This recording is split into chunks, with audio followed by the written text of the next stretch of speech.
अस्सलाम वालेकुम, मैं हूं नईम चौधरी और आप देख रहे हैं मेरा YouTube channel Naeem art tech. अगर आप आईफोन यूजर हैं या आईफोन लेना चाहते हैं तो उसके ऊपर ये वीडियो है और ये मस्ट वॉच वीडियो है, लाजमी इसको देखना।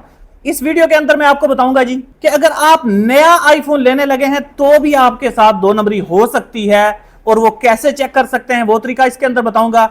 और अगर यूज्ड फोन लेने लगे हैं तो भी आपने कैसे फोन को चेक करना है मुकम्मल तौर पर वो भी इसके अंदर बताऊंगा। और क्या क्या दो नंबरियां आपके साथ हो सकती हैं वो सब बताऊंगा।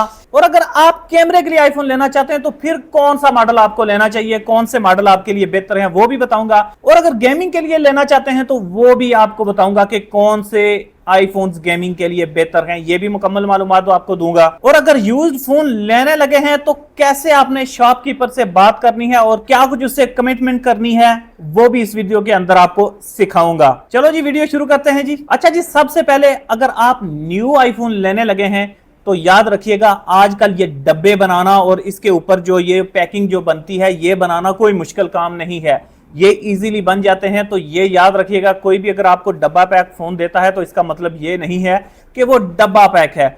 जब भी आप कोई भी आईफोन लें, अगर डब्बा पैक लें तो उसके आईएमई से आप चेक कर सकते हैं कि ये फोन बेसिकली पहले से एक्टिवेटेड है या कि अभी तक नॉन एक्टिव है। यानी कि अगर आपका फोन नॉन एक्टिव हुआ तो इसका मतलब है कि ये अभी डब्बा पैक है, तो आप फर्स्ट उसे एक्टिव करेंगे। और अगर आप चेक करवाएंगे तो अगर वो पहले से एक्टिवेटेड शो होगा तो ये भी लिखाएगा कि ये कौन सी डेट को एक्टिव हुआ था और कितना अरसा हो गया इसको चलते हुए। हालांकि किया क्या जाता है, थोड़ा सा अरसा यूज किया गया फोन दोबारा से रीपैक करके इस तरह से पैक कर दिया जाता है कि कोई भी देखता है तो उसे लगता है शायद ये बिल्कुल ब्रांड न्यू फोन है। तो ये लाजमी आपने चेक करवाना है कि कहीं ये फोन पहले से एक्टिवेटेड तो नहीं। अगर आपको नहीं पता तो किसी भी अपने जानने वाले सॉफ्टवेयर वाले से आप चेक करवा सकते हैं कि ये मेरा फोन उसका आईएमई नंबर देके कि ये पहले से एक्टिवेटेड है या नहीं है, ये चेक करवा सकते हैं। अच्छा जी, अगर आप यूज्ड फोन लें तो उसके अंदर आपके साथ क्या क्या दो नंबरी हो सकती है वो सब मैं अभी आपको बताने लगा हूं। लेकिन सबसे पहले आपको एक चीज बता दूं कि कोई भी ओपन किया हुआ खुला हुआ फोन खराब, ये नहीं कि वो बिल्कुल फारिग होता है खराब होता है। भाईजान कई बार बिल्कुल छोटे से मसले के लिए भी फोन को खोलना पड़ता है, तो इसका मतलब ये नहीं है कि जो फोन एक बार खुल गया तो वो बिल्कुल फारिग हो गया, तो ऐसा नहीं है। फोन ओके होना चाहिए तो खुला भी हो तो कोई बड़ा मसला नहीं। लेकिन यह है कि कम से कम शॉपकीपर जिससे आप वो फोन खरीद रहे हैं वो आपको ये बताए कि ये फोन खुला हुआ है या नहीं है और इसके पार्ट्स जेन्युइन लगे हुए हैं कि नहीं लगे हुए। क्योंकि जो फोन बिल्कुल ओरिजिनल पैकिंग में होता है, खुला हुआ ना हो तो उसका रेट और होता है, और जिसके पार्ट्स चेंज हो चुके हों तो उसका रेट और होता है। तो कम से कम ये आपको उस शॉपकीपर का बताना फर्ज बनता है। तो पूरी दुनिया ईमानदार तो है नहीं, तो आपने कैसे चेक करना है ये अभी नोट करना शुरू कर दें। सबसे पहले जब भी आप कोई न्यू फोन लेने लगे तो आपने क्या करना है, जब आपको वो फोन देता है तो आप देखते हैं एक्टिव होता है, चल रहा है जी, सब कुछ हर चीज ओके आपको नजर आ रही है, तो आपने वैसे ही नहीं ले लेना। सबसे पहले उसे ये कहना है कि भाई मैंने इस फोन को रीसेट करना है।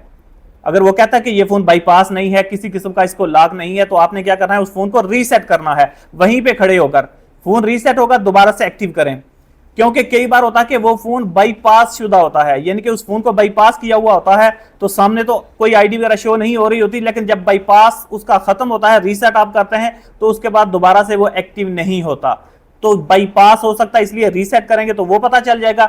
दूसरा एक और चीज होती है कि आप आईएमई के थ्रू आप आईडी का तो चेक कर सकते हैं, लेकिन बाज फोन क्या होता है जी, उनके अंदर रिमोट मैनेजमेंट लॉक लगा होता है जिसको एमडीएम लॉक भी कहते हैं, तो वो ऐसे चेक नहीं होता। तो उसके लिए आपने क्या करना है, फोन को रीसेट जब करेंगे, दोबारा से एक्टिव करेंगे, तो आपको पता चल जाएगा कि सिंपल वाईफाई के साथ एमडीएम लॉक वाला फोन एक्टिव नहीं होता, बल्कि वो सॉफ्टवेयर वाले के पास लेके जाना पड़ता है, तो वो एक्टिव करके देता है, तो उसका इलादा से वो 1000-1500 ले लेता है। तो आपने शॉपकीपर वाले को क्या कहना है कि मैंने इसको रीसेट करके लेना है। ये चीज हो गई। उसके बाद आपने क्या करना है, फोन की सेटिंग में जाना है। फोन की सेटिंग में जाके जनरल में, फिर आगे जाके अबाउट के अंदर जाके मॉडल नंबर को देखना है। और मॉडल नंबर फर्स्ट फिगर जो है वो अगर एम से शुरू होता है तो इसका मतलब है ये बिल्कुल न्यू फोन है, इसके अंदर कोई छेड़छाड़ नहीं की गई। और अगर एफ से शुरू होता है तो इसका मतलब है कि ये रिफर्बिश्ड फोन है, चाहे वो किसी कैरियर की तरफ से किया गया हो या एप्पल की तरफ से किया गया हो, तो ये पता चल जाता है। और अगर मॉडल नंबर एन से शुरू हो रहा है तो इसका मतलब है कि ये रिप्लेसमेंट वाला सेट है। और अगर वो पी से शुरू होता है, पी पाकिस्तान, पी से अगर शुरू हो रहा है तो इसका मतलब यह है कि ये बेसिकली किसी कंपनी ने अपने एम्प्लॉयज के लिए लिया था तो उसके अंदर वो अपने सॉफ्टवेयर भी इंस्टॉल करते हैं, अपनी कंपनी का लोगो वगैरह। वही फोन ज्यादातर रिमोट मैनेजमेंट लॉक वाले होते हैं, तो ये भी हो सकता है वो किसी कंपनी की तरफ से हो, तो आपने ये चीज लाजमी चेक कर लेनी है। अच्छा जी, अगर आपने फोन को चेक करना है कि ये फोन खुला हुआ है या नहीं है, तो इसको चेक करने का क्या तरीका है? एक तो तरीका यह है कि आप क्या करें जी, सिम ट्रे को निकाले, जहां भी सिम डलती है तो वहां से आपने क्या करना है, फूंक मारनी है। तो अगर आवाज वगैरह इधर उधर से फोन से लीक हो, अंदर आवाज आ रही है और आगे से कहीं से लीक हो रही है, तो इसी से पता चल जाता है कि ये फोन खुला हुआ है। और अगर वो कहीं से लीक नहीं हो रही, तो इसका मतलब तो यह है कि बेसिकली वो फोन खुला हुआ नहीं है। लेकिन बाज बड़े अच्छे पैकिंग वाले होते हैं जो फोन को खोलते हैं दोबारा से इस तरह से पैक करते हैं कि हवा कहीं से नहीं निकलती, तो ऐसे भी किया जा सकता है। तो बाकी और भी आपने तसल्ली करनी है। उसके बाद जी एक और 2 नंबरी आजकल बड़ी की जा रही है कि क्या होता है कि कोई ना कोई पार्ट चेंज होता है, स्क्रीन चेंज है या कोई और पार्ट चेंज है, तो क्या करता है, एक पैच लगा के उस पार्ट का एरर खत्म कर देते हैं कि फोन के अंदर लिखा हुआ आता है कि जेन्युइन पार्ट नहीं है।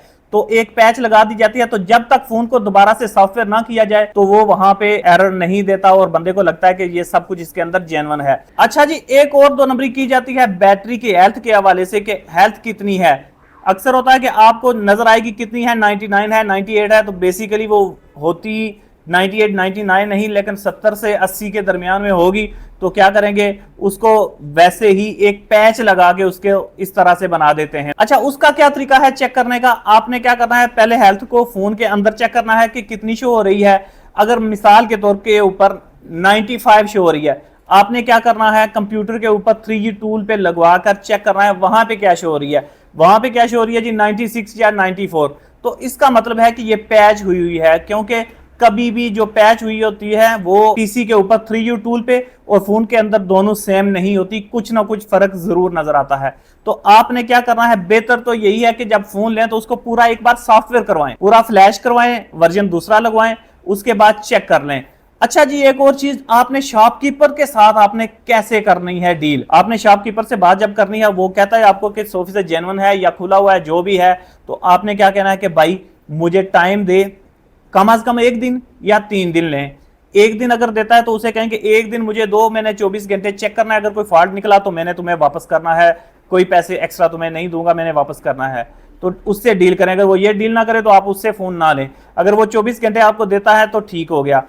और एक और चीज, मैं तो आपको ये कहूंगा कि कम से कम 3 दिन की कोशिश करें कि 3 दिन लें, लेकिन 3 दिन कोई भी आपको फ्री में नहीं देगा। तो आपने क्या कहना है कि भाई 3 दिन के लिए मुझे टाइम दो। हाँ, अगर 3 दिन में अगर कोई फॉल्ट निकल आता है तो क्या होगा, अगर 1 दिन के अंदर मैंने वापस किया तो मैं तुम्हें कुछ भी नहीं दूंगा, लेकिन अगर 3 दिन में अगर मैंने वापस किया तो फिर 1000 2000 या 3000 आपको शॉपकीपर को देना पड़ेगा, वो उसके साथ डील करनी पड़ेगी, क्योंकि शॉपकीपर ऐसे आपको लंबे टाइम के लिए नहीं देगा। क्योंकि अगर उसकी शॉप पे वो फोन पड़ा होगा तो सीधी बात है इतनी देर में किसी और को उसने सेल कर देना है, तो 3 दिन आप उसके जाया कर दें और 3 दिन के बाद आप उसे वैसे ही वापस कर दें, तो ऐसे तो कोई भी नहीं आपको देगा। तो भाई उस शॉपकीपर को आपको कुछ ना कुछ तो देना पड़ेगा, तभी आपकी उसके साथ डील हो सकेगी। अच्छा, एक और चीज आपको बता दूं कि आपने कौन से आईफोन्स लेने हैं और कौन से नहीं लेने जी। आईफोन 6 और 6 प्लस तक, इससे पीछे कोई भी मॉडल है तो वो आईफोन्स आपने हरगिज नहीं लेने। उसके बाद आईफोन 8, 7, 6S और X तक, इनके अंदर अब iCloud आईडी नहीं बनती। तो याद रखिएगा, अगर इनमें से कोई लेंगे तो आपको आईडी साथ में शॉपकीपर वाले को कहें कि किसी और नए फोन में बना के इनमें डाल के दो, तो तब आप ले सकते हैं, नहीं तो इन फोन को ना लें तो ज्यादा बेहतर है। मैं तो आपको मशवरा दूंगा कि ये फोन आप लेना छोड़ दें, इससे ऊपर कम से कम आईफोन का कोई मॉडल देखें तो वो ज्यादा बेहतर है। अच्छा जी, अगर आप गेमिंग के लिए लेना चाहते हैं तो कम से कम आप कौन सा लेना है, आपने आईफोन XR से ऊपर, आईफोन XS मैक्स हो गया, आगे 11 है, 11 प्रो है, या 15 तक 16 तक, जहां तक जाएं, जितना ऊपर जाएंगे उतना बेहतर होता जाएगा, जितना गुड़ उतना मीठा। तो भाई जितना आप ऊपर लेके जाएंगे तो आपकी गेमिंग के लिए और ज्यादा बेस्ट होता जाएगा। और अगर आप व्लॉगिंग के लिए, कैमरा शूट के लिए, कोई तगड़ी वीडियोस वगैरह बनाने के लिए अगर लेना चाहते हैं तो मेरा मशवरा यही है कि आईफोन 13 से ऊपर लें, इससे नीचे ना लें, बेहतर यही है। क्योंकि व्लॉगिंग वगैरह के लिए लेना है तो 13 से ऊपर बेस्ट है, इससे नीचे लेंगे तो गुजारा तो करेंगे, आईफोन 11 प्रो हो गया, 12 वगैरह, ये गुजारा तो करेंगे, लेकिन व्लॉगिंग के लिए लेना है तो कम से कम आईफोन 13 होना चाहिए। इससे ऊपर का कोई भी मॉडल ले ले तो वो ज्यादा बेहतर है जी। अच्छा जी, एक और चीज सिखा दूं, अगर आप आईफोन यूजर हैं तो कई बार होता है कि आईफोन हैंग होना शुरू हो जाता है, किसी वजह से कहीं पे स्टक हो गया, कभी स्क्रीन शो नहीं हो रही, किसी नोटिफिकेशन के ऊपर हैंग हो गया, बंद नहीं हो रहा। तो इसका सोल्यूशन आपने क्या करना है, वॉल्यूम आपको एक बार प्रेस करना है, छोड़ देना है, डाउन को प्रेस करना है, छोड़ देना है, और फिर पावर बटन को होल्ड कर लेना है। तो इसको कम से कम 30 सेकंड तक छोड़ना नहीं है। तो इससे क्या होगा कि आपका फोन रीस्टार्ट होके ऑन हो जाएगा और बिल्कुल ओके हो जाएगा, तो आपको ये प्रॉब्लम खत्म हो जाएगी। उसके बाद एक और प्रॉब्लम आती है जी लोगों के लिए, वो क्या करना है जी कि आप आई क्लाउड को लॉग आउट करते हैं आईफोन से, तो आपको क्या प्रॉब्लम होती है, जब आप साइन आउट करते हैं, फाइंड माय फोन को ऑफ करते हैं, तो वो क्या करता है 1 घंटा शो कर देता है, वहां से मिनट्स नीचे चलना शुरू हो जाते हैं। तो आपने क्या करना है, वो चला देना है। तो फिर क्या होता है, बंदा छोड़ देता है जी, आधा दिन के बाद या 2-3 घंटे के बाद चेक करता है, तो फिर दोबारा से वो शुरू से लगा देता है, फिर 1 घंटा फिर मांग लेता है। तो बेहतरीन तरीका क्या है, जब आपने वहां से ट्राई किया तो वो वहां से मिनट शुरू हो जाते हैं 58 मिनट या इस तरह से नीचे आता आता जब 1 मिनट पे, तो आपने टाइम रख लेना है। जो ही 1 मिनट पूरा हो साथ में ही आपने आईडी को लॉग आउट कर लेना है, तो आपके लिए प्रॉब्लम नहीं बनेगी। लेकिन अगर आप फिर 1.5 घंटा 2 घंटे 4 घंटे छोड़ देंगे तो आपके लिए फिर प्रॉब्लम बना देगा आईफोन, क्योंकि आईफोन की सिक्योरिटी ज्यादा तगड़ी है। उम्मीद है ये वीडियो आपको पसंद आई होगी, और अगर पसंद आई है तो मेरी वीडियो को लाइक भी कर दें, मेरे चैनल को सब्सक्राइब भी कर दें। अपनी दुआओं में याद रखिए। अल्लाह हाफिज शहजादियों।